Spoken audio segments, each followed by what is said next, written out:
Hello, my name's John. I'm going to show you how to set up Substance Painter textures inside of Unreal Engine.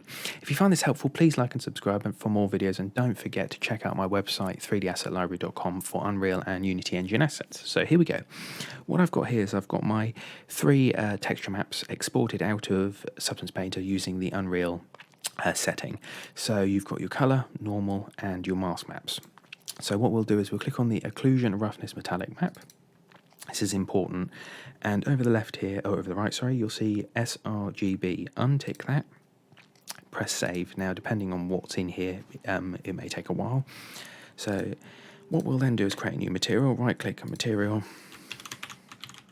give it a name, and there we go.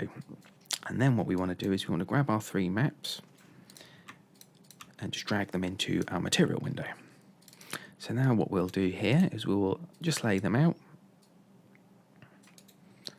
and we'll start with the top one. So our color map goes into, or base color goes into base color, normal goes into normal, and then this one is where it can get confusing sometimes. So red goes into ambient, green goes into roughness, blue goes into metallic.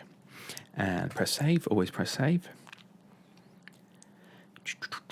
And what we can do now is I'm just quickly drag in a box. Oh, don't do that. Let's just go to this one. It's simpler. Drag in a box. We'll just set that to something a bit bigger.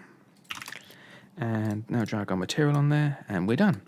There is another way of doing this as well, which is you've got a plugin inside Unreal that you can download for Substance Painter, and this basically interfaces directly with Substance Painter. I used to use this a lot, now I don't, because it caused absolute havoc in naming, and if you cocked up one texture, it would mess up loads of other textures and things like that. So I just prefer to do it this way. Obviously it's dependent on you, but yeah, if that helps, please do like and subscribe. Cheers.